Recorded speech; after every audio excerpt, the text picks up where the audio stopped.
Good morning. It is Randy Bird, and I'm super excited to be here with you today. And we have the legendary man in the house, Knolly Williams. And Knolly is, honestly, he's a legend in the space, in the real estate space. And I am blessed to know him, but I'd love to give you a little background about this guy and edify him a little bit for the show. His bio would take me probably 10 minutes to go over completely. So I'm going to highlight and summarize, and we're going to bring him in the show and talk about what's happening for Knolly. But born in Brooklyn, New York, 1970. In 1980, he moved to South Central LA, Compton. By the way, Compton's in the house. Knolly didn't know this until this morning, but I'm from Linwood, Compton as well. And, just super, super stoked to have him on the show today and some of the alignment that we have. But started as an entrepreneur at age 13. No shock there, right? These high performers start at a very early age. Moved to Austin, Texas at 18 years old, probably when he started wearing that cool hat. And then married to a beautiful Josie in 1992. Launched his first real estate business in 1993 at the age of 23, a Christian rap label. Wait till you hear the rest of the story on this thing. In 1997, that label rose to number one in the world in that particular genre in Christian rap.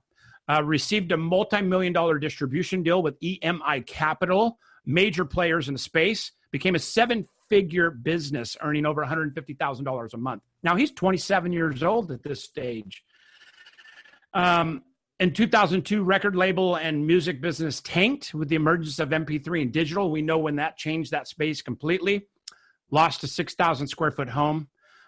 Really probably came to a place of humility and understanding.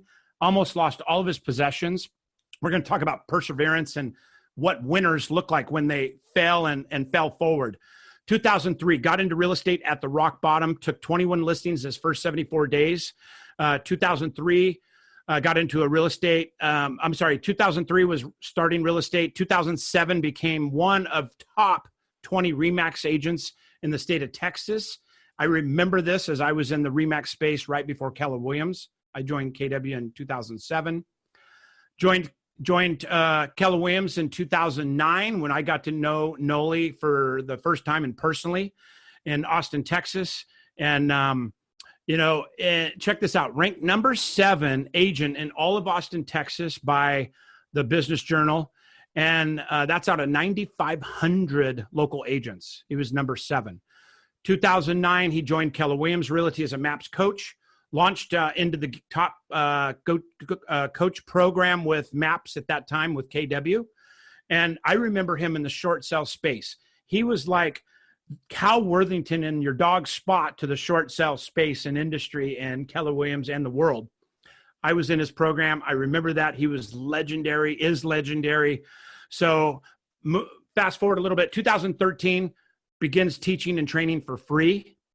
Free, as in Jesse James, free B, right? You're going to find out this guy's a giver. At 2015, at age 45, that's 4-5, he retired, right? But you don't retire Knolly Williams. I'm just telling you. 2019, he reemerged in the real estate space, launching a free mentoring, mastering, coaching program powered by eXp Realty. And, just a couple Knolly factoids before we get into this thing.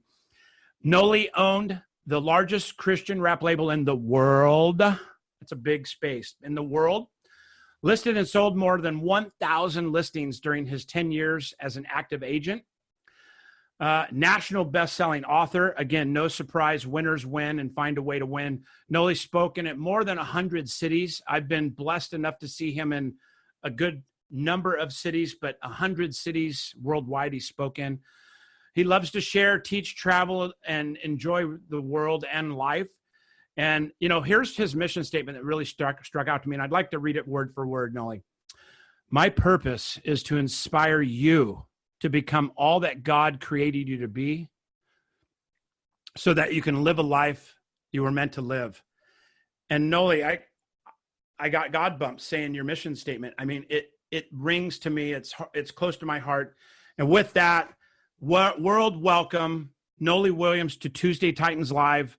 I'm so blessed to have you here, brother. What's up? What's up, Randy? Good to be here, man. It's so good to be here. And just hearing all that, it's like, whoa, that's like my life story flashing in front of me. No, it is. And sometimes we've got to look at what's happening and what we can do to change the world. And that's no different for you, bro. And I'm just really, really excited to have you on the show and really in a place that, you're bringing content and the goods to people as we go.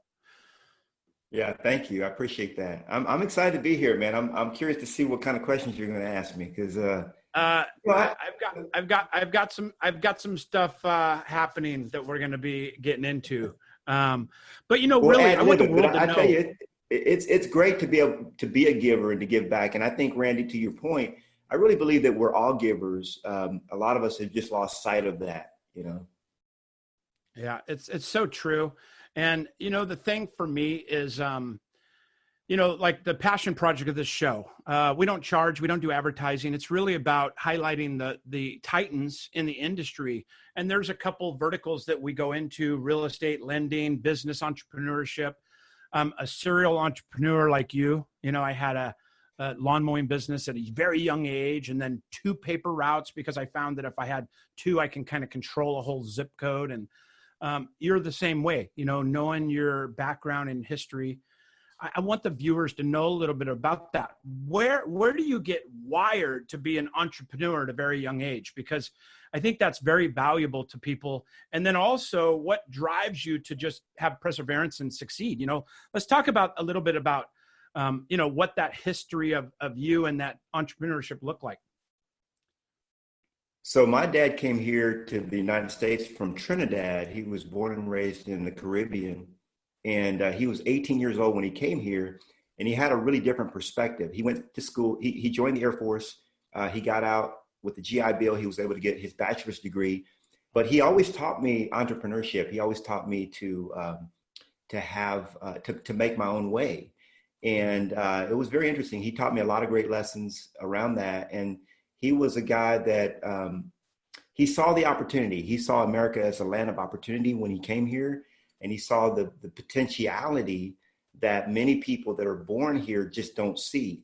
And so a lot of my entrepreneurial tendencies really come from or accredited to his tutelage, his leadership. He would always have a booth. He did all kinds of stuff. He was actually a master wood craftsman, but then he ended up making jewelry, handcrafted jewelry. And so he would have a booth every week at the flea market. And of course he would be like, okay, boy, what you going to sell? So I had to figure out what I was going to create. I love that. I had my own line of products, so he would have the majority of the booth space. He would give me about 20%, 20% of the space. And I just love, Randy, what I call the process of profit. I love to be able to take a dollar and make that into 5 or make it into 3 or whatever the case might be. I just love that whole process and being able to provide something that the people want, Right. So it's just in my blood. It's in my DNA. Yeah, absolutely, man. I know that so well. And so where do you think that comes from an entrepreneur place? You think it came from your dad just instilling that in you? And, like you said, boy, what you going to sell today? What you going to do? Right. Honestly, I think it's just something that you're blessed with. Like I see people quite often, Randy, and you wonder because we all have access to the same information. I mean, we have access to the same books. Yeah. We have access to the same training, the same learning.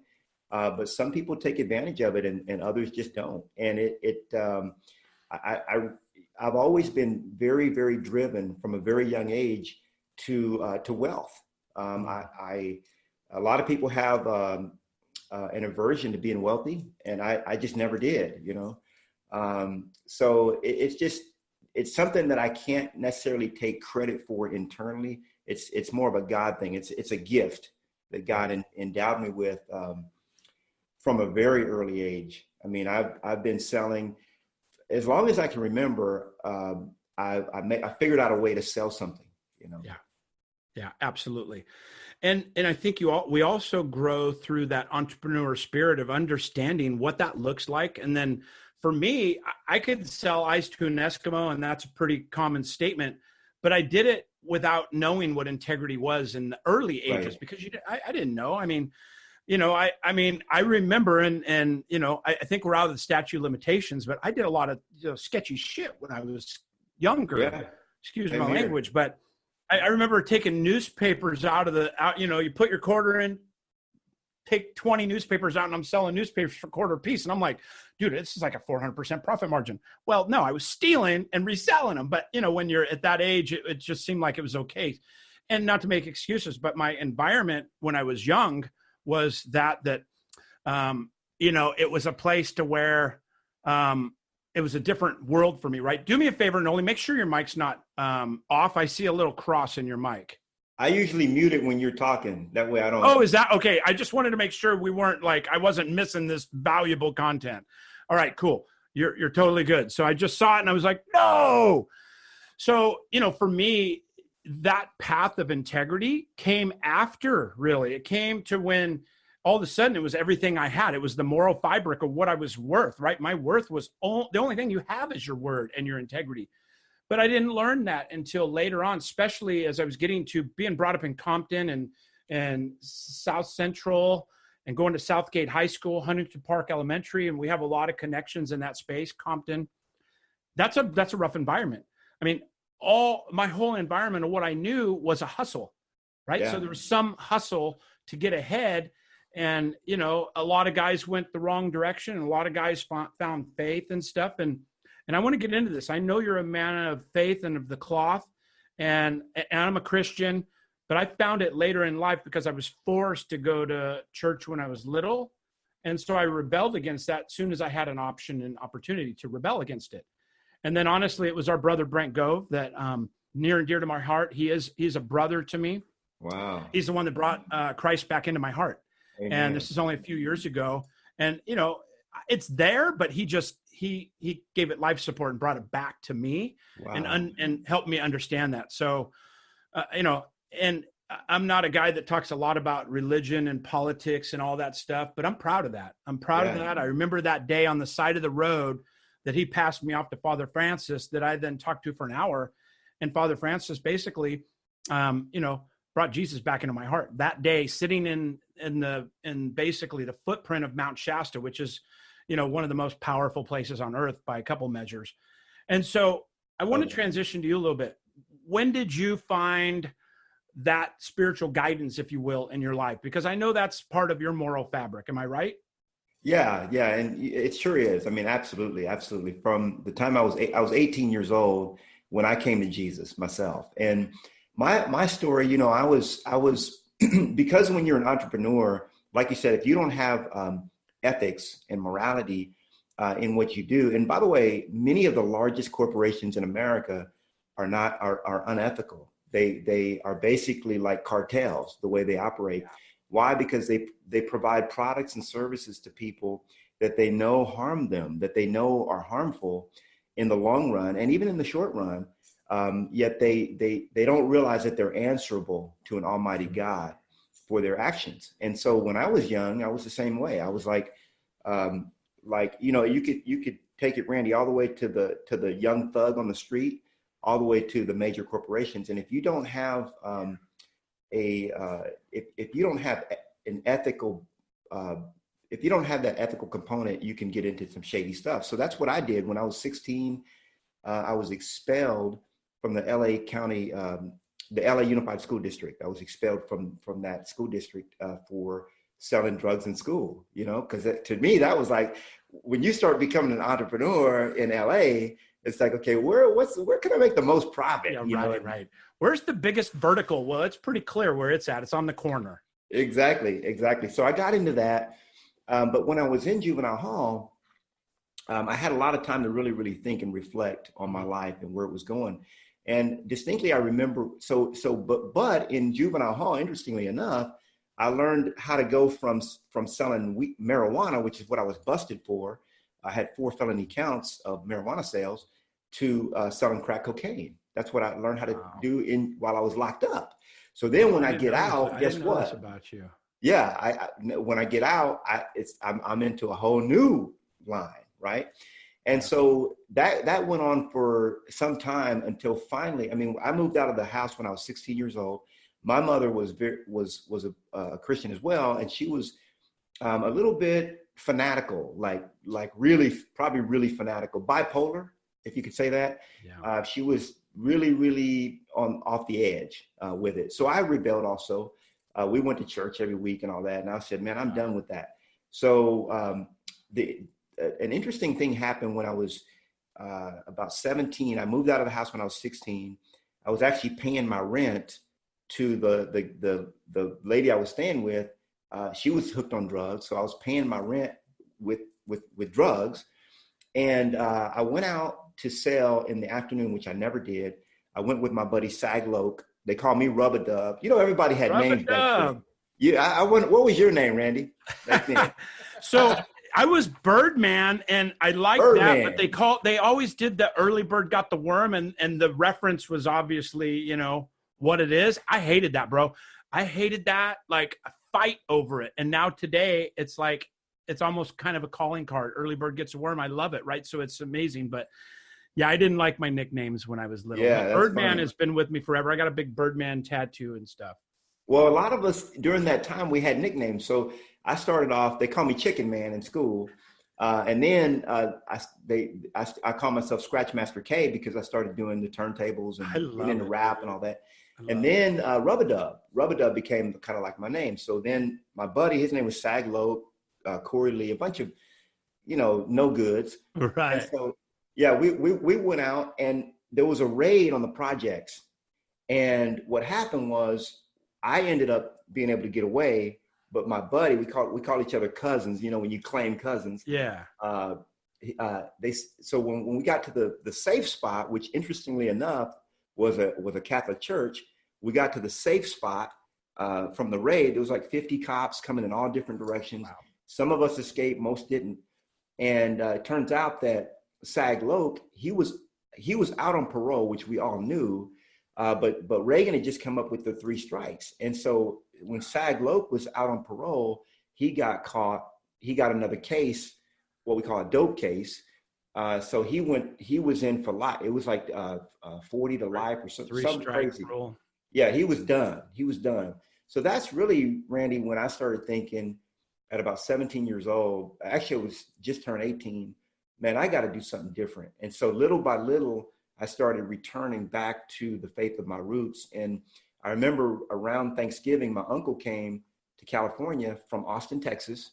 And he's like, boy, you need to come out to Austin. I said, man, I'm not going to no Texas. you know, when you're from California, East LA Compton to, you know, cow capital of the world or whatever. Oil fields and cows. Yeah. When you're like, that's all I could think. Cows and, you know, horses. Right. But when I got here and I packed an overnight bag, I planned to stay in Austin for a couple of weeks and go back home, but I never left. I've been here 31 years. Wow. And, I had just accepted the Lord. And when I got here, I got more deeply rooted. By the time I was 19, I became a Bible teacher. And actually, I've been teaching a weekly Bible class ever since. Are you kidding me? Mm-hmm. Wow, that's so amazing. So amazing. You know, you were already like up to here in my level and just as a human being. And that's what I love about these interviews. We find things about each other that are just, you know, really rise the bar. And I love that because people are going to see this and our tens of fans, right? I'm joking. We had a couple of shows that have had a lot of success. We had, 7,000 views on one. And my vision for this is really to promote you, to let people see you, into me, you see intimacy, and really get to know the real Knolly and also the trials and tribulations. Cause I think those are equitable to the entrepreneur space. That you keep hearing perseverance, you keep hearing grit and all these entrepreneur things. And the young kids nowadays, in my opinion, they think there's an easy way, right? There's an easy way. There's got to be a shortcut. And there are a lot of shortcuts, but the shortcuts come through belief and systems and models and commitment to reading and learning, right? Absolutely. And like you said, it's all available. It's all free. It's just, where are you at in your discipline to do such? Right. So let me ask you, Knolly, what's like the top 1, 2, 3 books you're reading right now, or what's tracking with Knolly Williams? So I brought one of them right now. So our book of the month this month is Feel Free to Prosper.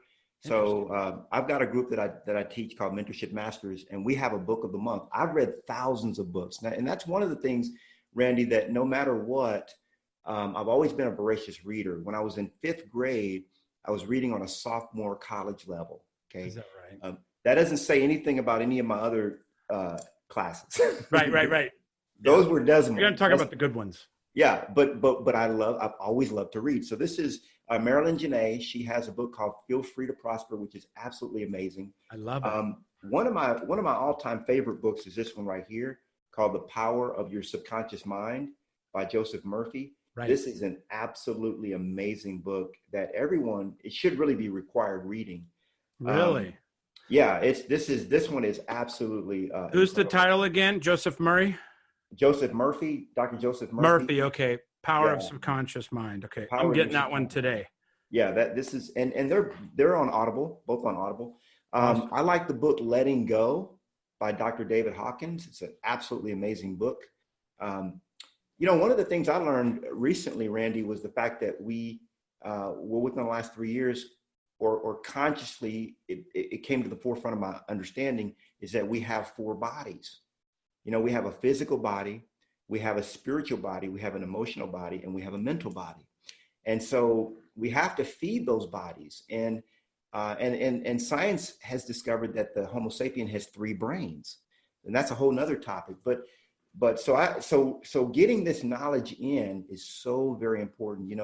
A lot of people don't succeed because they don't know. That's called lack of knowledge. And others, Randy, which you and I know, and we've discovered, and we've witnessed, maybe those are maybe even some on our own team, right? That we look, they have all the information, they have all the knowledge, but they do not move forward with what they know, and that's called lack of discipline. Not moving forward with what you should be doing. Maybe the most painful type to watch, actually, right? It's very painful. Incredibly talented, incredibly knowledgeable, incredibly capable, and doing nothing. Nothing. Or they're not really living up to their full potential. And that's why like I say, with my purpose statement, it's to inspire you to become all that God created you to be, so that you can live the life that you were meant to live. See, every single person that's listening to us right now, when they came into this realm, they had a very unique and specific purpose. Mm-hmm. And I had a specific, unique purpose, and I was abusing that purpose. My purpose became perverted. And so I thought, oh, well, since I am here to generate wealth, I can do it by any means necessary. And it's like, no, that's not the way it works. Right. And so yeah, those are 3 of my favorite books. My absolute all-time favorite book is the Bible, obviously. Yeah. It's something that I teach every week. And I tell people, if you can't read the whole Bible, you're not interested in reading the whole thing, just read the New Testament. And if you don't want to just read the whole New Testament, just read the book of John. And if you don't want to read just the whole book of John, just read the words in red. That narrows it down for you a little bit. That's almost verbatim of what Mr. Gove told me when we started this journey. Really? And love it. Yeah, it is. And for me, well, it's not for me, it's for you. So I want to circle back and come to you from a place of, mindset. I believe that winners have mindsets that we work with. And I don't know, we've done about a dozen shows now. And honestly, 50% of the people, when I ask them what's their favorite book, the Bible is the book. Yeah. And I wouldn't say that even to this day. It's just not where my mind goes.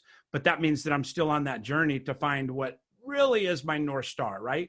Mm-hmm. And I'm okay with that because I'm on a beautiful journey. And I know that journey is really happening for good reason. I don't give any thought to, I wish I would have knew this 20 years ago. I wouldn't have been there 20 years ago. And somebody that's not there today, I can't shoot on them or what they should be doing. That's not fair to them. That's their journey is going to happen, right? Right. But in the mindset space, that's something that is without question my biggest passion project, because I believe that's where everything happens. The stories we tell our people or tell ourselves are what we believe. And, we're in an environment that's like, show me and I'll believe rather than believe and then you'll be shown, right? That's just so critical in what we see in both coaching and mentoring, and you're in that same space with me. But in your teachings and your dealings, what is your message when you're working with all these people and inspiring and impacting, countless lives, if not thousands and thousands of lives? Do you have a basic belief or premise that you follow in that? Is it spiritual belief? Is it core belief? Is it mindset? What is it for you and your style, basically?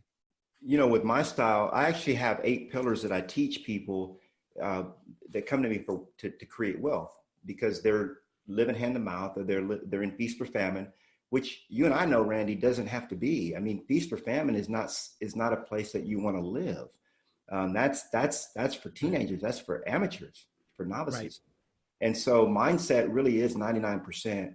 On the spectrum that I teach, there's 8 pillars, and begins with mindset. Okay. So it's mindset, activities, people, systems, tools, money, accountability, and training. Those are the 8 pillars of right. what I teach.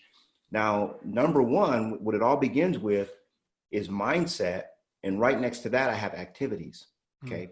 So mindset and activities, if most people stay parked, like most of my training pretty much stays parked in those 2 areas, because mindset is 99% of success. Right. And then now that your thinking has changed and you're thinking differently, what ought you to be doing? Because your activities align with that. Absolutely. And not only that, but your activities are dictated by the way you think. And so a person, when they change the way they think, they change what they do, which changes what they have. It's a beautiful thing to watch, because we have our success stories, just like we have those on our team that won't do what we tell them to do.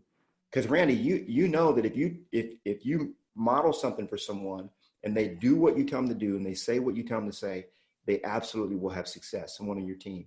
But then almost without exception, without fail. Right? There could be outside factors that influence the speed of that success or change the trajectory of it, but without fail, that happens. And that's when people are coachable or not coachable, and they're open for learning, And that's where I practice detached compassion, because you can't want it more for them than they want it. So you have to have compassion, and you have to care, but not that much. I love it.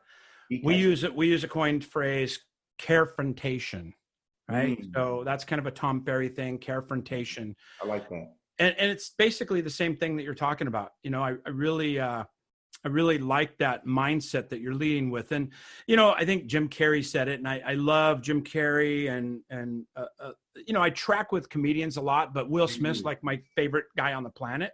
I mean, if I can come back as somebody, it would be Will Smith. He is just literally my greatest idol in so many levels. But Jim Carrey said, you can't have all this motivation and belief and watch these powering videos and then leave and get a peanut butter and jelly sandwich and sit on the couch and watch TV. Those don't align, right? And so they're doing one possibly, but they're not putting activity into place, which is discipline. Right. And I'm a military guy. So when you speak discipline to me, I have a polar opposite idea of discipline. One is, deprivation and stress and difficulty. And the other one is freedom and empowerment and, vision and just that's, so I somewhat battle that, or I have in the past, where discipline to me was like, oh man, that means I have to do this. I have to work out. I have to do this, instead of reminding yourself and showing that discipline is going to create this activity. And we've talked about it. I'm in 75 Hard with Curtis Johnson and some other just rock stars, Tom Daves, Curtis Johnson, Don Yoakum, and some others. But it's creating those habits. And honestly, my business and my personal life, but my business is transformed in the last 54 days because I'm just absolutely disciplined. And those little disciplines build on each other into big disciplines. And so, with that, let me ask you a question. And I love how this is going. I really appreciate highlighting you and understanding the things that you've been through to get where you are now. But where did life change for you? Was it moving to Texas? And you got that cool hat on. When did that happen? You're known for wearing that sexy cowboy hat, or being in that sexy cowboy hat almost most of the times I see you. But when did that happen for you? And when did you embrace that? Oddly, I consider myself the marketing guy, because when you have a record label, that's pretty much what it is, a marketing company, because that's all you're doing is You're trying to take an unknown artist and trying to market and mold and shape them and create marketing that makes people want to buy. And so, but I can't take credit for the cowboy hat. My wife gets the credit for that. That happened one time. We were in Mexico. We were just hanging out, goofing off. And I was probably about 27 or maybe 26 or 27, maybe 27 at the time. And so we were walking by one of the stands, and the guy had these cowboy hats out. And I just, I had tennis shoes and regular t-shirt and stuff. And so I just took a cowboy hat on and put it on. And I was just kind of goofing off with friends and family that were hanging out. And somebody was like, man, that looks pretty good on you. And I said, nah. So I just went to go take it off. They said, no. It really does look pretty good. And so I just blew it off like they were just being goofy like I was. They said, no, seriously. So they went and got the mirror, and I looked at it, I said, man, that looks pretty good. I like that. I do look good. So I asked the guy, I said, how much is this hat? He said it was like $9 or whatever.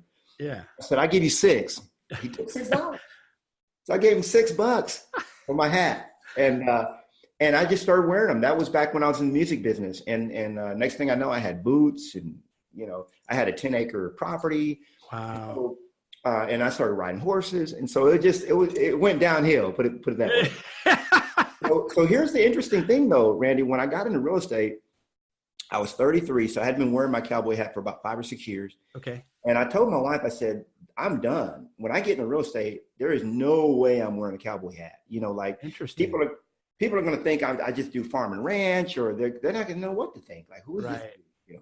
And I just thought it would look silly on a sign and all this. Right. He said, you're wearing your cowboy hat. I said, I'm not wearing it. She said, you're going to wear it. Wow. And so you know how that goes. Mama's got power. I've been married. How long have I been married? 20. See, we got married in 92. So it's been 28 years. 26, 7, 8 years. Yep. 27, something like almost 28. That's awesome. So we'll cut that piece out so Josie doesn't see it. Yeah. We'll cut that out. I know when I got married. I got married in 92. I know that. We're leaving that in, baby. We're leaving that in. I love that. Well, congratulations on that, by the way. Thank you. That's no small undertaking in today's world. And unfortunately, divorce has just become kind of an accepted social piece. And, that's one of the biggest tragedies, when I look at the good old days, and as I'm getting older, the better I was type thing. But when I look at the good old days, I relate that to marriage and commitment. And we just don't have that in this environment anymore. And, I've talked about it on my show. I'm divorced twice now. I was married 23 years though. Mm-hmm. And, we had an amazing time, and she had some struggles, ended up taking her life after we divorced. And, really, really sad about that. It was painful for my boys. I did a show a couple of shows ago that me and my host cried about suicide and the impacts of that, and lost my brother to suicide. Lost one of my best friends to suicide. It's really a tragic problem that we're in as a society. And, what comes up for me when I say all that is, and this is vulnerable, I'll be honest with you. I came from a colorful background as well, like you. I remember selling drugs when I was young. It was just so I could use them for free. But I remember in that space, right? And I've never said that publicly. I've never been on a podcast where I've shared that I've sold crack cocaine. So, first of all, let me thank you for being honest and real. And when we started this, I really want to applaud you, because I said, hey, buddy, I love you. What's off limits? Because I don't want to put you on the spot. I don't want to be off limits with anything. And you told me nothing's off limits, Randy Bird. I'm an open book. And I love that about you. And frankly, I think this is the missing piece for social media and delivery of a content, because everybody's trying to look their best, and they're standing next to cars that aren't theirs. They're running a BS life trying to be popular. And I think that the more that we get real, transparent with people, it impacts more lives, because there's a lot of people that follow you. You are literally a legend in the real estate business. You're a legend in that space. You're a legend in my mind, and you're certainly a titan in the minds of thousands of people. And when we look at that connectivity to the transparency of being real in our journeys, I think is valuable. I don't like talking about, I have 3 of the closest people on the planet, including my only younger brother that committed suicide. I don't like that. But I believe there's a place for me to deliver that message that's reaching one person somewhere. Yeah. And I got to be careful because I could tear up and cry about this again. But that is the belief that I have. And so when we live in that transparent life, that's the journey, right? People only see sometimes the success. They see maybe the Knolly Williams of the last decade, and they see this guy's got it going on, man. He's fortunate. He's lucky. He's had a fair shake. Did you read David Goggins' book, Can't Hurt Me? I haven't read that one, no. Get it. Honestly, if there's one recommendation, get that book. His story is so compelling about what he went through in adversity. And then now he's obviously a living testament to grit and perseverance on a personal level. And the things that he's put his body through are mind-blowing. I mean, I'll let you live that experience. And to the listeners, if you haven't listened to that, and my recommendation, get the Audible, because I got the Audible first, and he basically narrates after every chapter. So he's got a ghost reader writer that read it. And then every chapter he chimes in and fills in the gaps, and you get to hear his story. Mind-blowing. And then obviously in reading the book, it was great, but the Audible was spectacular. So, there's a lot of people that track with you. And why don't we take a moment just to let people know where they can find you? And, if they're tracking with your content, and I know they will, where can people find you? What's the easiest way? Is it email, Instagram? What's best for you? The easiest probably is the old-fashioned website, showing my age. And that's just Knolly, Knolly.com. I think that's the easiest place. It's probably the easiest site too, Knolly.com. Yeah. Knolly.com. Yeah, and that from there, you can get my Instagram, Facebook, my YouTube channel, everything is right there. And I love it. I have a lot of free books. I've got this is the national bestseller called Success with Listings: How to Find, Secure, and Sell More Listings. Like you mentioned, I took over 1,000 listings my first 10 years in the business. And I did that by following what my mentors told me to do. They told me to do it. That's what I did. But a lot of people want to pick my brain. So I picked it myself, took 430 pages, but it's a step-by-step guide, almost like a textbook or resource guide for having a thriving listing business, those that want listings. And I haven't looked at that book in a while, but I did look at it a bit back. It's loaded with content. Yeah, and it's a free download. So is it really? Yeah, you go to Knolly.com and there's a link where you can just download the PDF for free. I love it. I think everybody should have this if they can't afford it. I was just going to say, if you're listening to this show and you don't download that free copy, we got real issues. Yeah. We got real issues of where your belief is. It's obviously it's on Amazon as well, but if you want to download it for free, then you can download the whole thing and you can read it on your iPad or phone or whatever. I appreciate you offering that. Here's another free one. People always ask me, where do I get all these listing leads? How do I get leads? And so I wrote Triple My Listings. And if you go to Knolly.com, again, you can get it.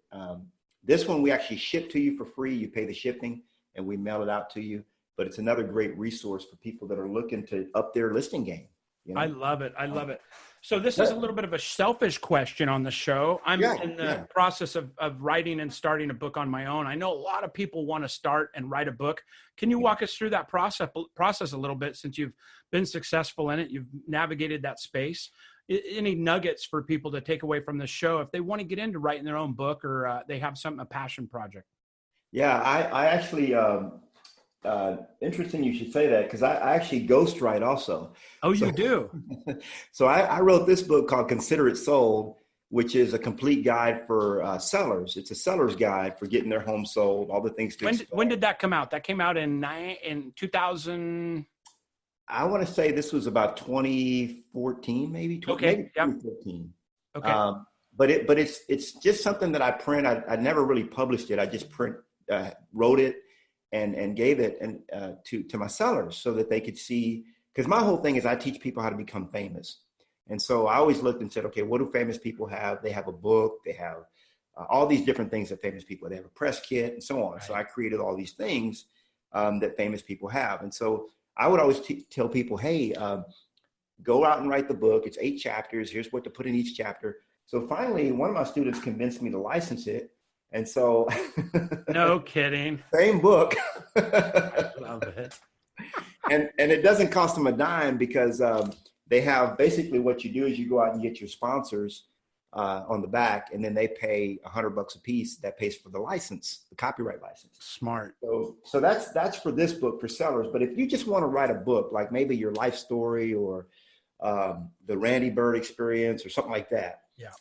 Interestingly enough, what I've always done, I took technical writing in college, which I didn't finish. By the way, this is an interesting anecdote or side note that since you're pulling this stuff out of me, the only school I ever graduated from was kindergarten. Isn't that sad? I mean, I graduated, and I have pictures of me graduating kindergarten. I don't remember, but I did graduate kindergarten. I did not graduate junior high, what we call junior high back there. Here they call it middle school. Right, I did not graduate high school, had to get my GED because I was a young knucklehead. Then I went to college and dropped out of that. I was not made for the educational system. I can tell you that. Dude, you are my real brother now because we have absolute parallel lives. And again, I've never told that story because I'm a little embarrassed about it. But, it's funny as we grow older, that embarrassment turns into power. Yeah. It's my power. It's not, if I give my power away to them, then it's their power, but it's my power because my journey. But as we're going through that journey and then we start measuring our own success, then we start becoming okay with our past, right? But the past has always been the same. Yeah, that's true. I didn't get to graduate high school with my class because I failed history. And I knew that if I failed history, I wasn't going to graduate. So I had to go get my GED to go in the Coast Guard, which I was passionate about. So I got my GED seemingly easy because I was fairly knowledgeable and intelligent. I just didn't like school. I like girls and football, not school. And so history, what's funny about that to me, Knolly, is history is my favorite subject on the planet now. I cannot get enough of it. Everything from History Channel to Ancient Aliens, anything that has to do with biblical or historical times, I'm literally like fanatical about it. And that's the stupid subject that I didn't graduate high school because of. Yeah, that's crazy. It's mind blowing. Don't get me started on Ancient Aliens. That's a whole nother, that's a fun show, actually. That's another show. Hey, I teased my father because he's like, this is real. The pyramids were 100% built by aliens. And I'm like, Dad, I'm going to get you on medication, okay? There's things that are going to help you. I watched 3 episodes on a Saturday with him. I'm like, they really did build the pyramids, So let's do another show on that. That'd be fun, man. That'd be a lot of fun.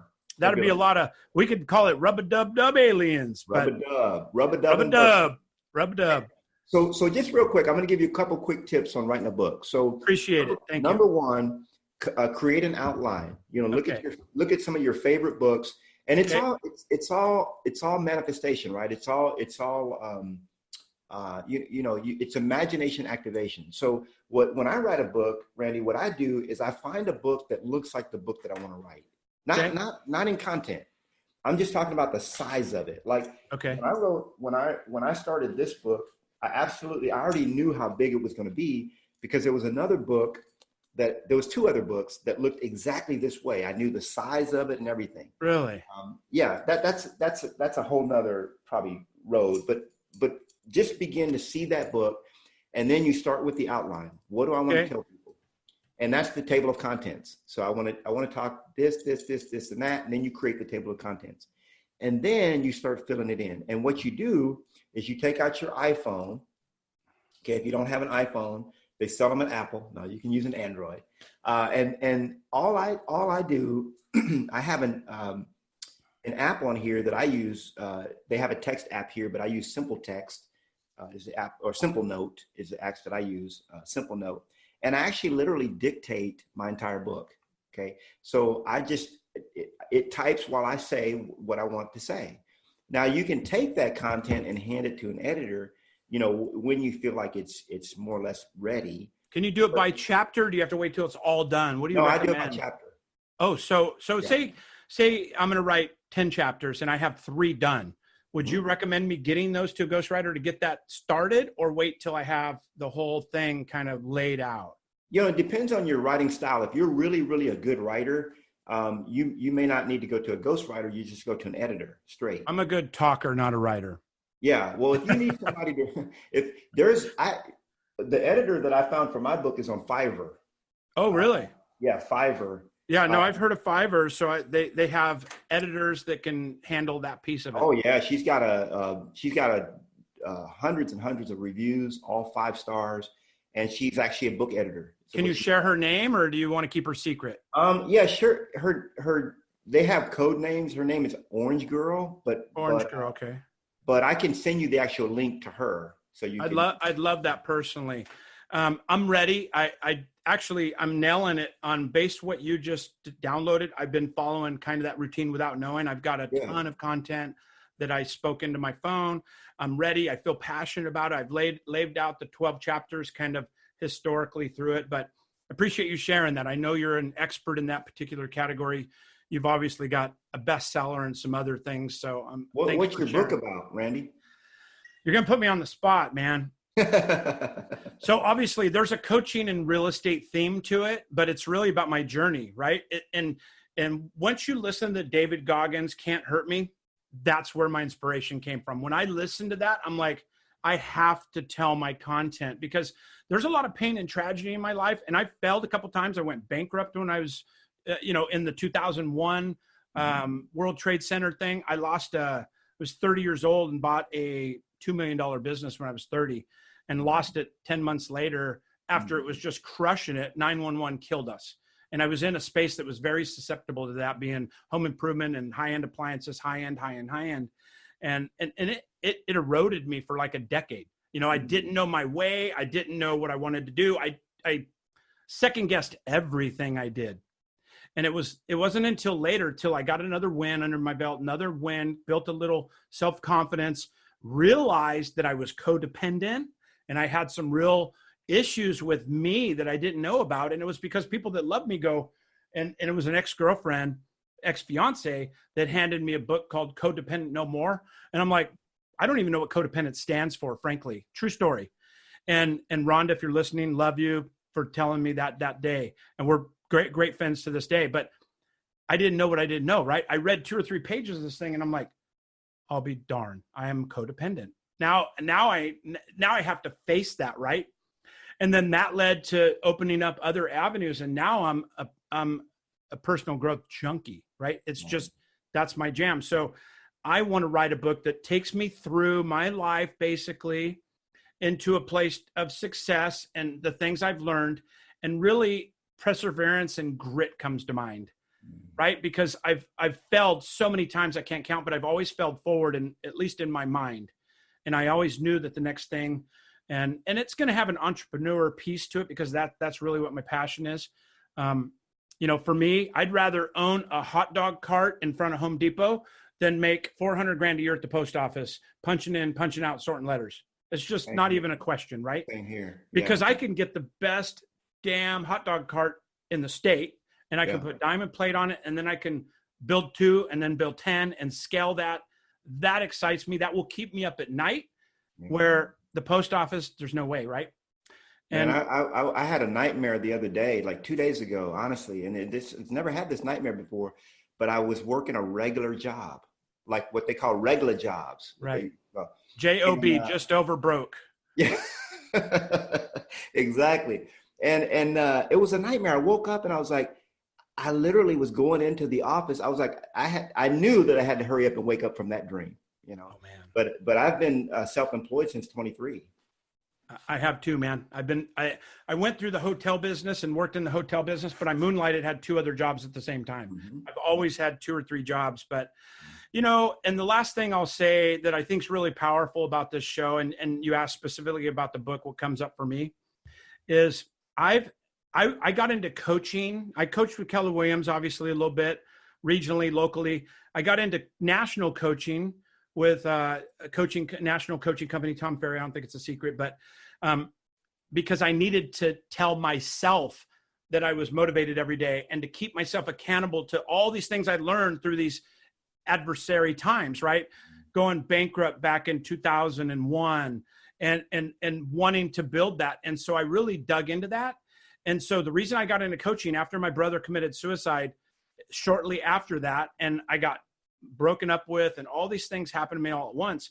And frankly, for the first time in my life, I wanted to take my own life.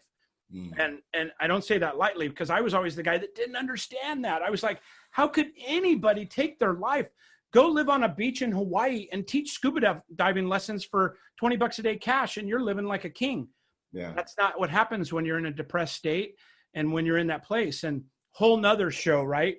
But for me to be vulnerable, I had to get in that space to be forced to every day inspire others, be forced every day to focus on my best game face.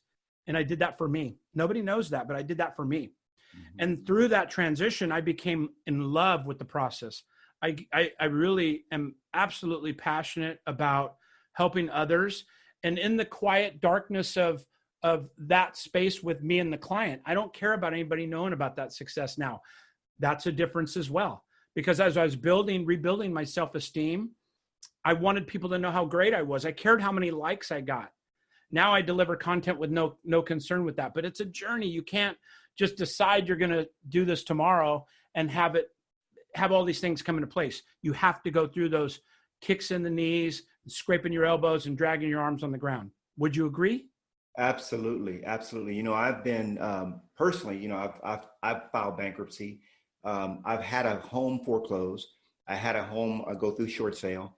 So I failed in many, many ways. I mean, I had a business that went out of business, my first business, after making 150 grand a month, 14 people on payroll, 18 artists on the label, and couldn't make ends meet at the end of it. So we've been through that. And I tell you, people, they see that iceberg and they don't see all that's underneath of what, the perseverance that we've had to go through. Absolutely. To get to what God has put. But the thing is, honestly, there's so many, as Jesus put it, many are called, but few are chosen, because they're not willing to do the work.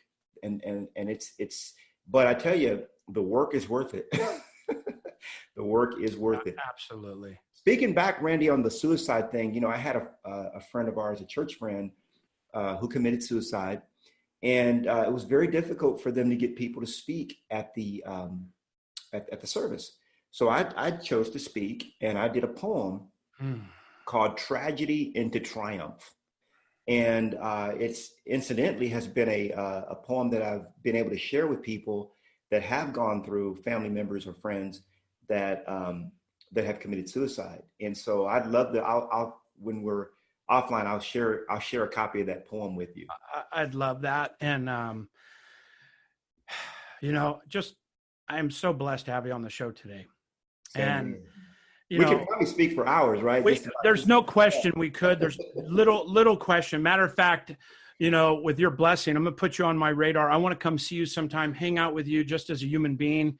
And that just enriches my life. So I'd love to, we'll coordinate that off show, but, leads me to my final question.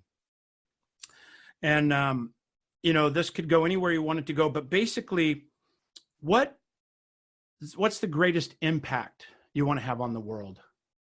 As we leave the show today and the listeners, like, what's your calling of, what impact do you want to leave on the world?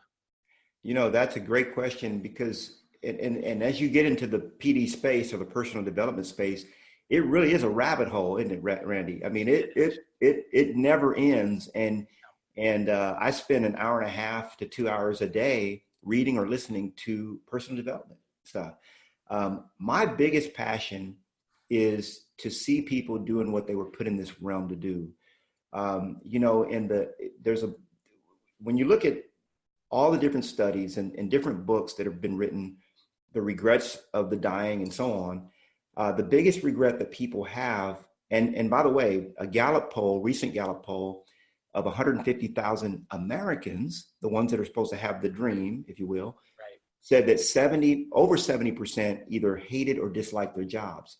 Mm-hmm. So the reality is, people are doing things, they're getting up and they're going to a job that they hate to come back and enjoy things that they don't even want or need, and living a life that's to impress friends that they don't even have, right? Mm-hmm. The people that don't even care about them.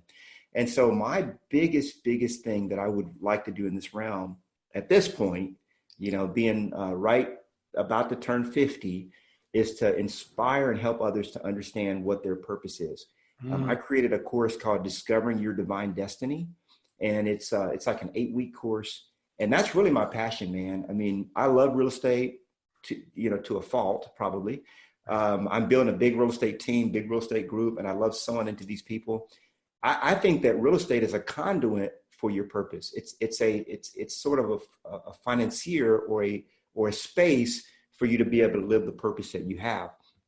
And I think that many people, Randy, believe that their purpose is something that they do, but we're not human doings, we're human beings. Your purpose is who you are. And so my biggest mission is to help people to become who they are. And I think the best analogy for that is if you look at the David sculpture that Michelangelo sculpted, okay, when you look at that, it was sculpted out of a piece of marble, but it wasn't. Most people think that they have to keep adding and adding and adding to make themselves who they are. But the reality is, just like the sculpture of David, it's a chipping away. It's the removing. And so we have to continue to remove all the things in our life that don't belong so that we can reveal who we really are, who God actually created us to be. And so that's going to be my legacy.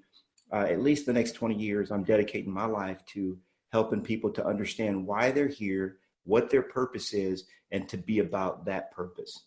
Does that make sense? Are you kidding me? You just gave me God bumps like head to toe. I love that analogy of taking the sculpture and chipping away at it, because it's true. We're trying to add layers to make us whole or make us believe that we're in the image that we should be in our minds or in the public's eyes, which is even more tragic. Right. But really in God's eye, we're already there. We're already perfect in every way. In God's eye, the sculpture is already there, but it's buried underneath. It's a slab of marble or granite. Exactly. Oh my gosh, dude, I love you. And I mean that from love you too, brother. A bro way, rub-a-dub. But thank you so much for being here. Literally one of my favorite interviews to date. And I knew that we would track. I did not know, and it's scary how aligned our pasts are, man. And someday we're going to sit around a fire and tell stories, and it's going to sound like we're making this up, but we're not. Exactly. Listen, man, thank you for being here. I really, really appreciate you. If anybody wants to reach out, it's knolly.com, KNOLLY.com, or rubadubnation.com. Just kidding. Baby. That might be a Golden State Warriors thing. Anyway, brother, I appreciate you so much. Thank you for being here. Thank you for taking the time to visit with us today. And God bless you. You have a fantastic show, Randy. Thanks so much for having me on. I appreciate you. The pleasure is all ours. Thank you, my friend. And I'll talk to you soon. Everybody, Tuesday Titans, I'm glad you're enjoying the show. Have a great Tuesday. Enjoy it. Take care now. Bye for now.